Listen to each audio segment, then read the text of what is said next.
नमस्कार, आपली बदलापूरमध्ये मी श्रद्धा तुम्हा सर्वांचं स्वागत करते। आज आपण एक वेगळ्या आणि महत्त्वाच्या विषयावरती चर्चा करणार आहोत। बऱ्याचदा मुलांना अनेक वाईट सवयी असतात। खरं तर त्यांचं वयोमान आणि मित्रांची संगत, मैत्रिणींची संगत बऱ्याच गोष्टी कारणीभूत असतात, परंतु यावेळी पालकांनी, शिक्षकांनी काय करणं गरजेचं आहे यावरती आपण खरं तर चर्चा करणार आहोत। आणि आपल्यासोबत आज चर्चेसाठी उपस्थित असणार आहेत पुन्हा एकदा doctor Amarendra Chitale sir, saint Anthony शाळेकडून। खरं तर आपण ही प्रत्येक फ्रायडेला, प्रत्येक शुक्रवारी एक वेगळ्या विषयावरती व्हिडिओ जो आहे तो प्रसारित करत असतो, वेगळे विषय मांडत असतो। आणि आजचा सुद्धा खूप महत्त्वाचा विषय आहे। काय सांगाल, एक मुलांना असतात बऱ्याच वाईट, मुलं नाही तर मुलीही असतात, वाईट सवयी लागलेल्या असतात आणि वयोमानानुसार नाही कळत त्यावेळेला। काय सांगाल, काय वाटतं यात? आत्ताच ॲक्च्युली काही 2-3 आठवड्यांपूर्वी पुण्यामध्ये असं घडलं की एका चांगल्या शाळेमध्ये सिरिंजेस सापडल्या किंवा मग काहीतरी असे सिगरेटी वगैरे सापडल्या, वेप्स वगैरे सापडले, असं काहीतरी झालं। आणि त्याच्यानंतर मग खूप धमाल झाली तिकडे। पण म्हणजे आता हे का होतं, सगळ्यात पहिल्यांदा हे आपण समजूयात। मुलांना समजा काही गोष्टी एक्सपोज झाल्या, आता त्या कशाही एक्सपोज होऊ शकतात। म्हणजे ते सिनेमा बघत असतील, त्याच्यामध्ये समजा काही दाखवलं असेल तर ते, म्हणजे आता ॲनिमल सारखा मूवी बघा, ओके, त्याच्यामध्ये भरपूर तो ॲडल्ट का आहे त्याचं हेच कारण आहे, म्हणजे इझिली मुलं इन्फ्लुएन्स होऊ शकतात। दुसरं म्हणजे की सिनेमांमधनं वगैरे ते मुलं शिकतात।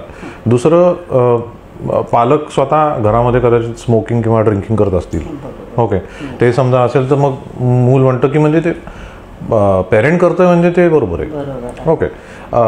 किंवा मग इतर जी संगत असते, ओके, त्या संगत, आणि कसं एक पिअर प्रेशर असतं, अरे देख मैंने ऐसा किया, तेरे में हिम्मत नहीं है करने की, म्हणून ते असं जेव्हा ते होतं मग तो दुसरा मुलगा सुद्धा करायला लागतो, मग ते एक मॉब टेंडन्सी वगैरे ती अशी बनते।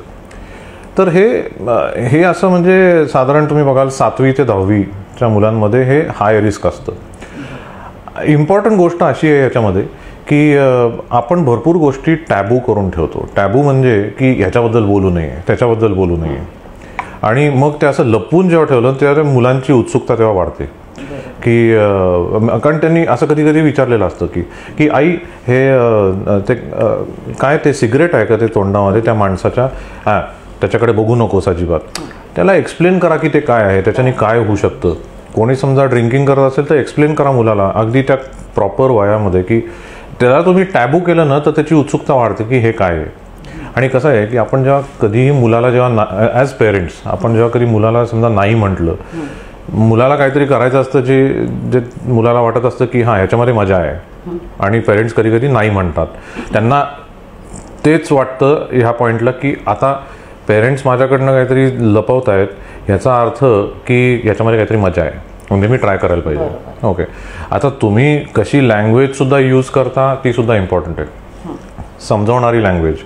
एक इंटरेस्टिंग गोष्ट मी बघितली पुण्यामध्ये, एका शाळेच्या बाहेर एक होर्डिंग लावलं होतं बरं का, शाळेच्या बाहेर ते होर्डिंग होतं, अगदी मस्त तिकडे ड्रग्ज आणि सिरिंजेसचं वगैरे पिक्चर, सिगरेटचं वगैरे पिक्चर वगैरे होतं आणि लिहिलेलं होतं त्याच्यावरती, do not try drugs, okay.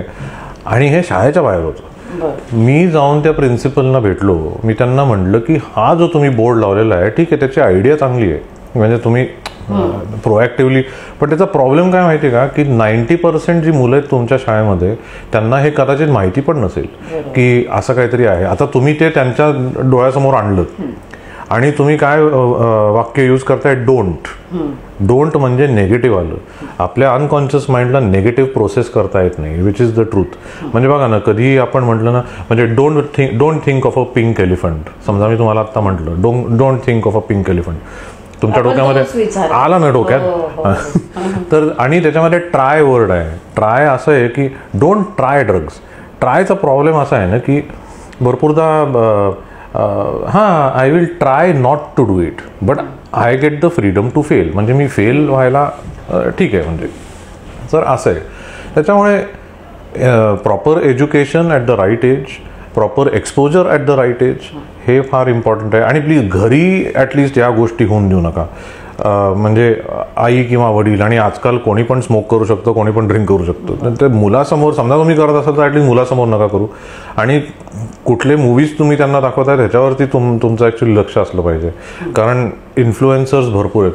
अच्छा, आणखीन एक गोष्ट, आजकालची मुलं साधारण 6वी-7वी पासून सोशल मीडियावर असतात आणि सोशल मीडियावरती अशा भरपूर गोष्टी दिसतात जे तुमच्या ॲज अ पालकांच्या कंट्रोलमध्ये नसतात. पण जेवढं तुम्ही डिले करू शकाल त्यांचं ओव्हरऑल मोबाईल वापरणे, जेवढं तुम्ही डिले करू शकाल तेवढं डिले करा. ओके, ऑफकोर्स ते एवढं डिले नाही करता येणार, कारण भरपूर गोष्टी शिकण्यासारख्या गोष्टी त्या मोबाईलवरतीच असतात. पण कुठे ना कुठेतरी तुम्हाला तो थोडासा कंट्रोल ठेवावा लागेल. पण कंट्रोलसुद्धा कसा ठेवायचा, की त्यांना एक्सप्लेन करायचं की हे बघ, हे जे दिसतंय ना तुला, हे का चुकीचं आहे. नेहमी 3 रिझन्स द्यायचे का चुकीचं आहे. एक लॉजिकल रिझन, एक इमोशनल रिझन आणि एक सेल्फिश रिझन. लॉजिकल रिझन म्हणजे की लंग्स खराब होतील. इमोशनल रिझन म्हणजे की मग तू काही खेळू वगैरे नाही शकणार, मग तुला घरीच बसावं लागेल, तुला बरं नाही वाटणार. सेल्फिश रिझन म्हणजे की तुला हॉस्पिटलमध्ये जायचं आहे का, आणि तुला अगदी म्हणजे इनकपॅसिटेटेड व्हायचं आहे का, तुला काही अचीव नाही करायचं आहे का आयुष्यामध्ये, कारण हे केलंच तर you will not be able to achieve anything. असे समजा काही रिझन्स दिले की मग ते जनरली मुलं ऐकायला पाहिजेत. अर्थात आपण बघतो अगदी सोप्या भाषेत खरं तर समजावून सांगितलेलं आहे आपल्याला की मुलांना वाईट सवयींपासून आपण कशा पद्धतीनं दूर ठेवू शकतो. यापुढे सुद्धा अशा बऱ्याच व्हिडिओमध्ये आपण वेगवेगळ्या विषयांवरती नक्की चर्चा करू. तुर्तास इथेच थांबतोय. व्हिडिओ जर्नलिस्ट साहिल काळेसह श्रद्धा आठवले आपले बदलापूर.